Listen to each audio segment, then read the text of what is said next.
Okay, welcome to installment 1 of indoor gardening. To start off, I'm going to do a very small seed starting project with my baby green smoothie mix. If you didn't see the intro video to all these installments I'm doing, you'll find it probably below this video. But it basically just gives you an overview of what I'm going to be covering in these next 3 videos. But right now, I'm going to show you how to get greens in your house right now in the middle of winter within 20 days, 20 to 40 days, depending on the variety that you purchase. Now, I specifically pulled out, I have a ton, I meant to have this out. Oh, I have a ton of lettuce varieties, a ton of greens that I could pull from in my seed starting kit. So these are all my seeds right here. That's a ton. Every single one of those containers in there like this probably has anywhere from 5 to 12 different seed packets in each one. This one right here is my green case, And I've got all kinds of lettuces and spinaches, all kinds of things that I can do. I specifically chose the ones that come to maturity very quickly, like within the next 20 to 30 days, so that I can eat them now before I even have to start thinking about starting my plants for the outdoor garden. So that was my goal. And so I chose this baby green smoothie mix that's going to be, the maturity date is 25 to 35 days, and they emerge, the seeds actually emerge 5 to 21 days. Now you may be wondering why such a spread, like why will some of them emerge in 5 days and why will some emerge in 21 days, and why the maturity date range 25 to 35 days. That's because there's 5 different varieties of seeds in here, which is another reason I chose this. We have spinach, early wonder beet, Swiss chard, romaine lettuce, and bull's blood beet, all in this packet. So I'm gonna be growing all those baby greens right here. And yes, I will absolutely be putting them in my smoothie and in my salad and probably just eating them plain. So that's what I chose to grow, and I'm really excited, so let's get started. Seed starting can seem overwhelming at first. It's something you've never done. I remember the first year that I grew seeds, I don't remember it in entirety, like what kind of spurred the desire to do it and why I chose the company that I did. I wish I could remember how I heard about Seed Savers Exchange and what, excuse me, what prompted me to start seeds, but I did, and I've done it ever since, and that was in 2009. So seed starting can seem intimidating, but it also can be super simple. So I'm just going to give you a super simple way that you can do it right now in your house. Now I have supplies left over from last year and the year before and the year before. If you don't have seed starting supplies, you can find some right now in the stores. I was at the Dollar General yesterday, and I was at, where was the other place I was? Someplace else, and I wasn't looking, but I saw that they had seed starting trays and were just starting to get some of their garden stuff in. So you can find some seed starting supplies probably right now wherever you are. If you don't have them, or if you're not wanting to spend money, you can use something like this. You can use an eggshell carton. The first year and probably the second year that I grew plants from seed, I used eggshell cartons. And there's something that's great about these. When you're germinating your seeds, which you can have right here, 18 different plants growing, or all the same, however you want to do it. When you're germinating them, they want to germinate in the dark. So it's really nice to have a lid that you can put over it to keep the moisture in and to keep them in the dark until they emerge. And so that's a really great feature of using an eggshell carton, is that it already has a lid intact. The downside is they're small, so there's not a lot of room for your plant to grow, which is why I'm only doing baby greens. These are really small cells. I don't want to have to transplant them into a bigger cell, but I know that I'll get what I want in this small tray, so that's why I chose it. Otherwise, I would use something bigger for a bigger plant. But for the purposes of growing greens in your house, an eggshell carton would be great. The other thing is it doesn't drain. So it doesn't drain, but it also evaporates quickly. So it's kind of like a yin and a yang. So you don't want to overwater them because there's no place for it to drain unless you poke a drainage hole in the bottom and then set it on a tray that will catch the dripping water. If you don't want to poke a hole in the bottom, you just want to make sure you're giving the cell enough water to where it won't be too saturated. But we're really getting ahead of ourselves here. I just wanted to show you that you can start this project with something that you have in your house. So what you're gonna need is a tray, something to grow your seeds in. So I guess I'll call this the cell. And depending on if your cells have drainage holes or not, which mine do, you can see them there, you're going to need a tray to catch the drainage in. So again, this was a little kit I think I bought. It's a Burpees brand that I bought last year just to give it a try because I hadn't done this size cell before. So here are my cells with the drainage, and they will fit nicely into the tray. And this does come with a lid. So I will keep them under this lid until they germinate, and maybe even a little bit afterwards to make sure that the moisture and the heat is held in. Not much heat, because salad greens don't need a lot, but our house is rather cool. The next thing you'll need, other than your seeds and your seed starting container, I guess we can call that, is your seed starting medium. So my sweet husband picked this up for me yesterday. I didn't even ask him to, but he knew I was planning on getting some seeds started this weekend. So he grabbed this for me. I believe it was at Tractor Supply. The past 2 years, I've used a seed starting mix that's indigenous here to Michigan called Dairy Doo, D-O-O. And yes, it is actually Dairy Doo as in cow manure. That's probably where they got their company started.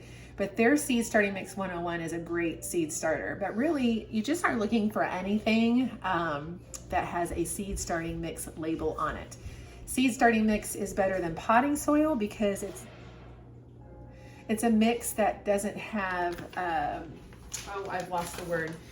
It's not dead, but it doesn't have all the organic material that a soil would, because when you're starting your seeds, you don't want them to mold. You don't want a bunch of extra nutrients in the soil because everything they need is actually right in the seed themselves. Now, as the plant continues to grow, you're going to want to add nutrition to your starting mix unless you transplant them into another pot that has potting soil or something else. But again, that's not really what we're doing. So all you're going to need for this project is just some seed starting mix. I got an organic one, and it does not have peat moss if that's important to you. They use a fairly new term in the organic or in the gardening world called, I don't know if you could see this, coconut coir, right there, coconut coir. There's even pots made out of this stuff that you can get that are biodegradable that you can put right into the soil. This particular mix actually has the coconut coir as part of the medium. So you can look for that if avoiding peat moss is important to you, because a lot of seed starting mix do have peat moss in them.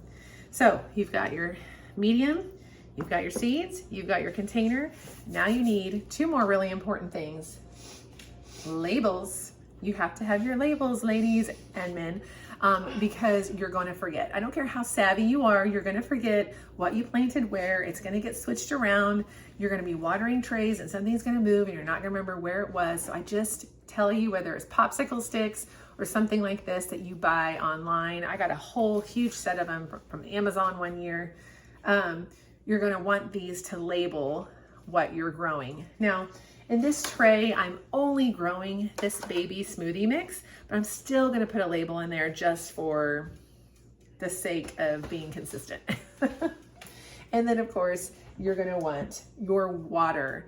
Now, something that I didn't do all those years in the past when I was seed starting, I would put the medium in my cell, then I would put the seed, and then I would lightly spray it with water. But what I found was there's so many air pockets in the seed starting mix that it would move around and it would move my seed further down, which would have a lot less chance of germinating. So a couple years ago, I learned a system that made so much more sense, where you put your seed starting mix in a bowl or even a wheelbarrow, depending on how much you're actually using. Right now, I'm not needing too much. And then you're gonna pour in about the same amount of soil in water. What you're gonna do is you're gonna stir it around until it absorbs all this water.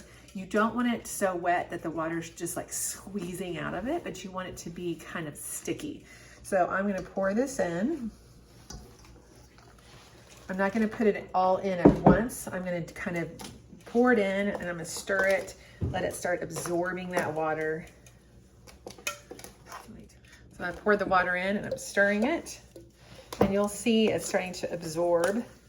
It's taking on a darker color. It's starting to clump, which is what we're wanting. If for some reason I ended up putting too much water, I can always add more seed starting mix, and I may have done that because the water is cooling on the bottom. But again, I'm going to give it a few minutes here to absorb. Okay, so let me show you. I'm going to use my hand here. That is too wet. So I've got too much water in there. So that is what you do not want. So let's put some more mix in there.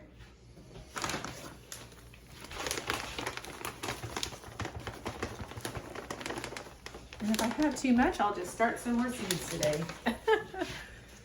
All right, so I'm gonna keep stirring this in.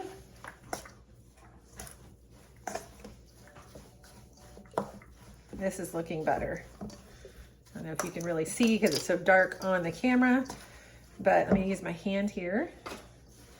And this feels better. Let me show you. It's gonna start clumping, but the water is not pouring. It's still coming out, and what I can do is squeeze the water and just use the medium on the top. But see how it's just kind of sticky? That's really what you're wanting. So this is perfect. Now I'm gonna go rinse my hands real quick. Okay, so you're not gonna see my face for a minute, but that's okay because this is more important. So now we're going to transfer the seed starting mix into the individual cells. Now, depending on how big or small your cell is, that will determine what you want to use to put the soil into the cells.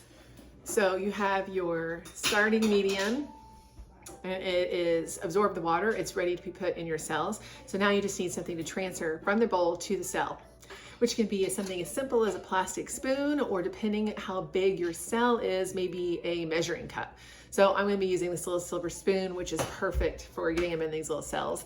And I'm just gonna start putting it in there. And then as I'm moving along, I'll kind of tamp it down with my finger because I don't want a bunch of air pockets in there, because when it is receiving water, I don't want it to pull all that soil down and swallow the seed. I also don't want to pack it so firm that the seed's tender roots can't get through. So just a light tamper with your finger to kind of get the soil down into the cell. But again, you don't want it super tight. So I'll get this going.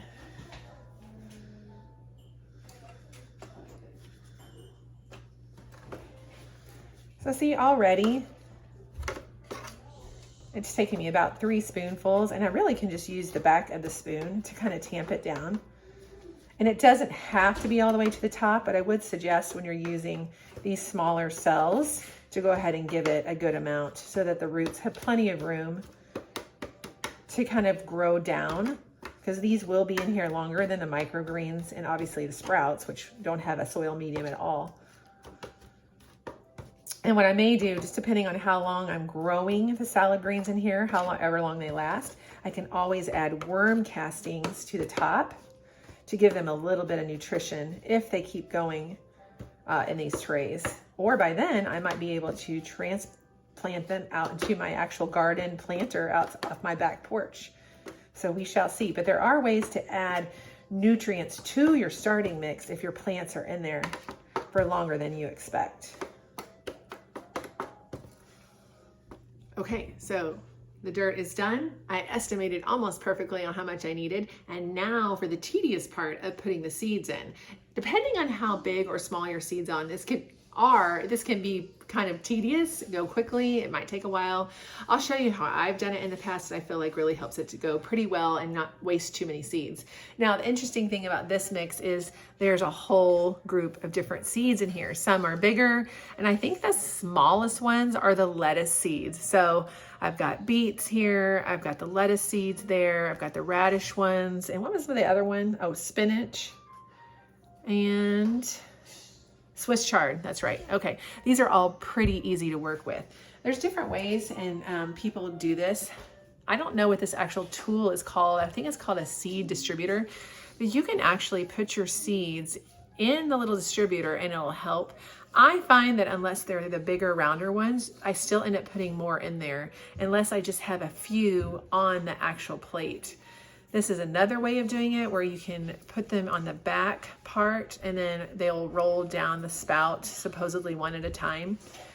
I find these to be kind of finicky. So what works best for me is to actually just wet my finger, especially with the small seeds like a lettuce seed, and just, well, there, what is that doing on there? And then I'll just get one or two on my finger at a time, and then I can come in here and just touch the soil and see that they've gone into the soil. Now, since these don't have to go too far down, I'm just pressing lightly the top of the soil so that I know the seed is there, and I'm going to try to keep track of where I have put the seeds and where I haven't. So I think I'm just going to mix them. I don't think I'm going to try to get all the lettuce in one area and all the beet and the Swiss chard. I think I'm just going to grab them and put them in and just keep a mental note that I'm getting different varieties throughout. I think that'll be really beautiful and fun. So here we go. I'm only doing one seed per cell because I have so many cells that I don't necessarily need to do more. Now in my seed starting class, I will talk about how planting 2, even 3 seeds per cell can end up giving you more plants for your money. Oh, I dropped one, there it goes. And teaching you how you can separate them even after they've gotten larger and are ready to be transplanted out into the garden. I have a little, what would I call it? A little tip, a little trick that I use to separate plants instead of thinning them. Because I don't like thinning my plants. I don't like feeling like I'm killing them. This little plant that I've spent so much time growing. So I like to do my little root separating trick so that I'm not wasting seeds.